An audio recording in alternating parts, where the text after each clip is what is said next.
Oui, bonjour chers internautes, responsables des bars et restaurants. Nous allons vous présenter encore une fois une autre application, un autre logiciel très pratique spécialisé dans la gestion des bars et des restaurants. Alors sans plus tarder, nous allons nous connecter à l'application afin de vous présenter les différentes fonctionnalités.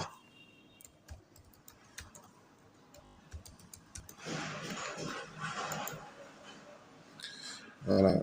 Aussitôt, l'interface de l'application se présente ainsi et nous avons le bouton accueil. À l'ouverture, ça nous ramène en même temps sur le bouton accueil. Et là, nous avons le bouton accueil et il y a le bouton boisson qui nous permet d'accéder à l'interface des boissons, le bouton menu qui nous permet d'accéder à l'interface de menu. Alors, nous revenons au niveau du bouton accueil. Donc, comme toute autre application, avant de commencer l'utilisation, il faut a priori faire des paramétrages. Alors, pour faire les paramétrages, vous cliquez sur ce bouton paramétrage et cette fenêtre va s'ouvrir qui va vous permettre de réaliser vos différents paramétrages, commençant par profil de l'établissement. Là, cette fenêtre va s'ouvrir et quand vous cliquez sur configurer, l'autre fenêtre également va s'ouvrir qui va vous permettre d'ajouter toutes les informations de l'établissement ainsi que le logo de l'établissement que vous allez valider. Vous faites également le paramétrage de catégorie de boisson. Vous cliquez sur le bouton catégorie de boisson et cette fenêtre va s'ouvrir et qui va vous permettre d'ajouter vos différentes catégories.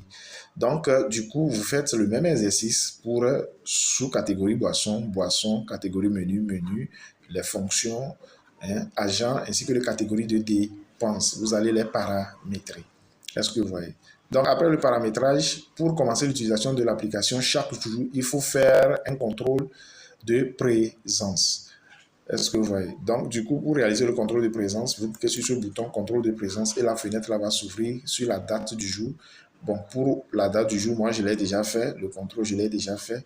Mais pour ce faire, il suffit de cliquer sur contrôler la présence et la liste de tous vos agents que vous employez va s'ouvrir et ça va vous permettre de cocher ceux qui sont présents et de valider. Une fois que vous validez, ça va s'ajouter dans cette liste. Et là, vous venez de faire le contrôle de présence. Est-ce que vous voyez? Donc, pour réaliser un appro de boisson, vous cliquez sur ce bouton appro et cette fenêtre-là va s'ouvrir. Le bouton nouveau là va nous permettre d'enregistrer notre approvisionnement.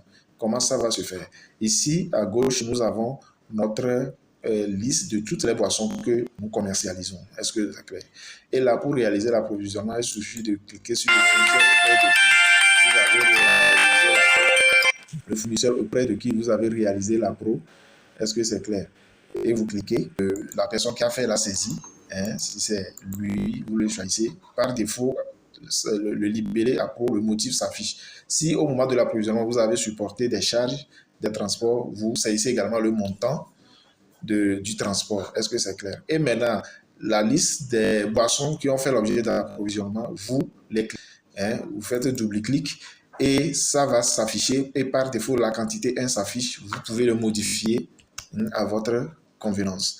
Donc, vous ajoutez toutes les boissons qui ont fait l'objet d'approvisionnement. Vous enregistrez. Et sur l'interface, je rappelle que vous avez ce bouton-là qui vous permet d'ajouter boisson et qui vous permet de faire quoi? D'ajouter une nouvelle boisson qui ne se retrouve pas dans la liste et qui devait faire l'objet de commander également. À partir de l'interface, vous pouvez le faire.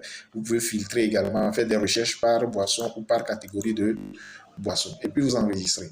Là, vous venez de faire de saisir votre approvisionnement et qui met à jour en même temps votre stock.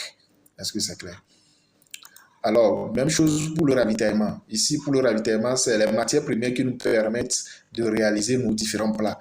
Donc, ici, l'objet, c'est de pouvoir enregistrer toutes les dépenses que nous avons supportées. Est-ce que c'est clair? Alors, c'est l'interface qui se présente ici et vous ajoutez à travers ces champs-là les différentes matières premières que vous avez eu à acheter pour la préparation de vos différents plats. Est-ce que c'est clair? Et vous enregistrez.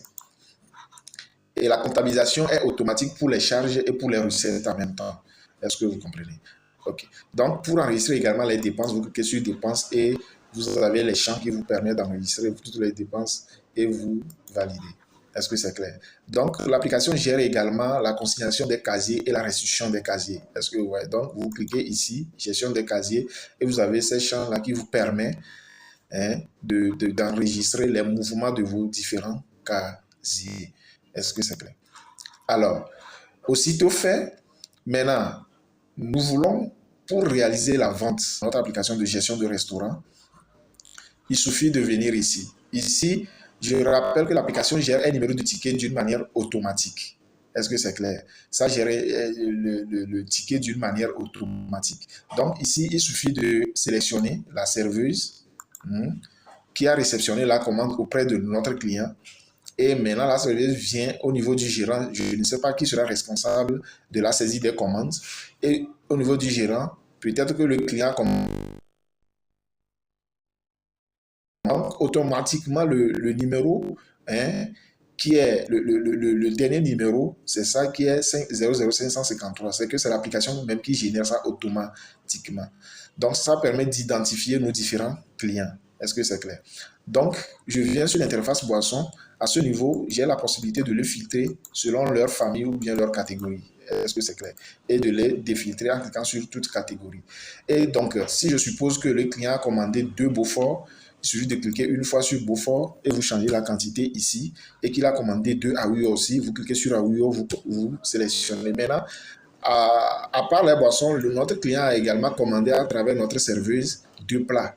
Donc, il a commandé un plat de spaghetti, vous cliquez, et un plat de foufou, vous cliquez. Est-ce que c'est clair? Et puis, vous enregistrez la commande.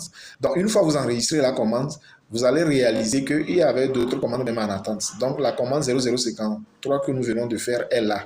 Est-ce que c'est clair? Et ça est dans la liste des commandes en attente. Pourquoi la liste des commandes en attente? Il se pourrait que le client qui a commandé auprès de notre serveuse là continue pas à consommer et il peut toutefois augmenter sa commande. Est-ce que c'est clair? Donc, si je suppose qu'il a encore augmenté sa commande, c'est le numéro 0053.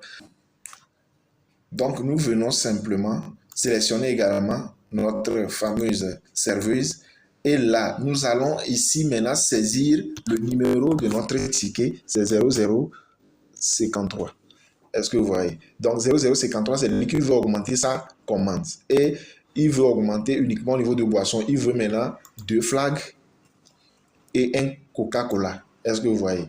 Et là, vous ajoutez les boissons là et vous l'enregistrez. Vous allez constater que Coca-Cola et flag sont toujours affectés au numéro de ticket 0053.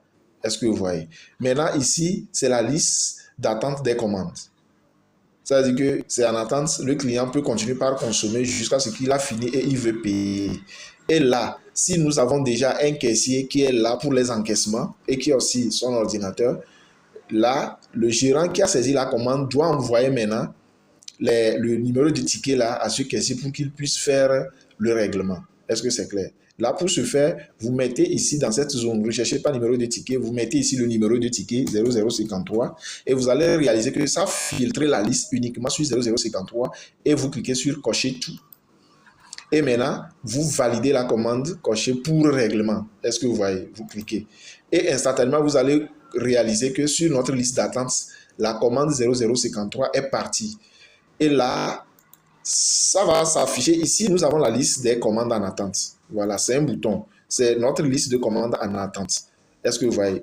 Maintenant, nous avons la liste des commandes à régler. Donc, une fois que vous validez, ça va venir maintenant à la liste des commandes à régler qui serait peut-être l'interface du caissier. Et là, le caissier, lui, va voir en même temps la liste des commandes qui doivent faire l'objet de règlement.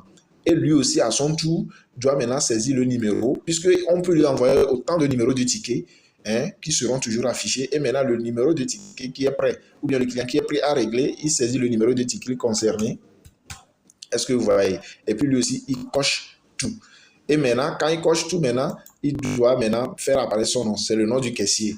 Et maintenant, le montant de la facture s'affiche. Donc, si le client donne peut-être 10 000, si le client donne 10 000, instantanément, vous allez voir que à côté ici, le rendu, la monnaie qu'il doit rendre au client aussi s'affiche automatiquement. Il n'a pas besoin de prendre une calculatrice pour calculer. Donc, la monnaie qu'il doit rendre s'affiche automatiquement et puis lui, il valide le règlement. Et quand il valide le règlement, s'il n'y a plus de numéro de ticket en attente de règlement, la zone là serait vide. C'est parce qu'il n'y a pas de numéro de ticket en attente de règlement. Est-ce que vous voyez? Donc, c'est de la même manière, si je suppose, je viens au niveau toujours de liste des commandes en attente. On suppose que tout ça là sont envoyés. Donc, ça veut dire qu'il doit envoyer le numéro de ticket 0051 aussi pour règlement. Il envoie. Est-ce que vous voyez? Donc, une fois envoyé, le numéro de ticket 0051 aussi va disparaître de la liste et il va rester le numéro de ticket 0059. Donc, il peut aussi envoyer le numéro de ticket 0059 là. Est-ce que vous voyez? Je suppose qu'il envoyait tous les numéros de ticket pour règlement. Est-ce que vous voyez? Donc, du coup, mais si nous venons au niveau de ce bouton, liste des commandes à régler, vous allez voir que tous ces numéros-là vont s'afficher. Et maintenant, le caissier, lui, il va essayer de faire le règlement en sélectionnant dans cette zone. Vous êtes obligé de sélectionner dans cette zone le numéro de ticket qui fait l'objet du règlement. Est-ce que c'est clair? À chaque fois. Et là, lui, il met son nom et puis il règle. Si le client a donné 6 000, par exemple, donc, on lui donne une monnaie de 600 francs. Et puis, il valide son règlement. Et vous allez voir que 51 va disparaître. Il reste seulement que 0059. Si là aussi, lui aussi, il est prêt, il met 0049 là. Est-ce que vous voyez? Et puis, il coche tout et il saisit également, et comment on appelle-t-on? Il met également son nom. Et puis, il met le montant de règlement. S'il a donné également les 5800, il saisit les 5800. Là, il n'y a pas de monnaie à rendre. Est-ce que vous voyez? Et puis, il valide. Et là, quand il valide, vous voyez que c'est fini. Ça voudrait dire que ici, dans notre liste d'attente, il n'y a rien en attente. Tout est validé. Est-ce que c'est clair? Alors, lorsque vous réalisez la vente, vous avez la liste des commandes en attente et la liste des commandes à régler. Maintenant, ici, c'est la liste des ventes. C'est également un bouton, mais c'est la liste des ventes que nous avons réalisées.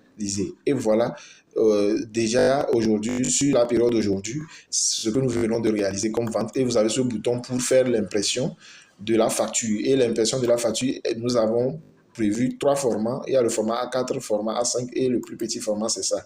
Quand vous cliquez sur ça, donc ça va vous donner la liste, même le caissier qui a fait le règlement, la monnaie que vous avez rendue, tout ça là, il va vous donner, il va vous préciser tout ça là. Vous avez ce bouton là pour dérouler pour chaque vente les articles que vous avez vendus. Est-ce que c'est clair? Et vous pouvez filtrer par numéro de ticket, numéro de choses. Donc, je peux même, à partir d'ici là, si je dis année en cours, je vais filtrer les données sur l'année en cours. Vous allez voir que lorsque vous cliquez ici et vous choisissez année en cours, vous allez voir que ça va vous donner toutes les ventes réalisées sur la période de l'année là. Est-ce que c'est clair? Et que vous pouvez filtrer par service pour voir par service ce que chaque service a réalisé sur le chiffre d'affaires que chaque service a fait sur la période. Est-ce que c'est clair? Donc, d'une manière ramassée, voilà comment se présente notre logiciel EGS Bar Resto. Ici en bas, nous avons notre contact. Nous avons notre contact. Je rappelle que ça présente, ici c'est un bouton qui vous permet de voir le chiffre d'affaires que vous avez fait sur une période donnée. Ici nous avons la liste des recettes et la liste des dépenses. Et ça fait la différence entre recettes et dépenses et ça vous affiche la marge que vous avez dégagée sur la période. Est-ce que c'est clair? Maintenant, ici, c'est le suivi de stock. C'est le suivi de stock. Et donc, du coup, vous avez déjà sur une période donnée que vous pouvez définir vous-même ce que vous avez acheté, ce que vous avez vendu. Et là, du coup, en bas ici, nous avons notre fiche de stock périodique et que vous pouvez imprimer. Est-ce que c'est clair? Vous avez notre fiche là que vous pouvez imprimer facilement. Est-ce que vous voyez? Et donc, ça vous permet de voir sur la période là, déjà, avant de réaliser toute vente et tout achat, quel est le stock pour les différents articles là, quel est le stock qui existait avant et combien on a vendu, combien on a acheté au total, combien on a vendu au total, combien reste pour chaque article. Je rappelle que ça là va vous permettre de réaliser votre inventaire et de contrôler votre gérant ou celui qui est responsable de stock. Est-ce que c'est clair?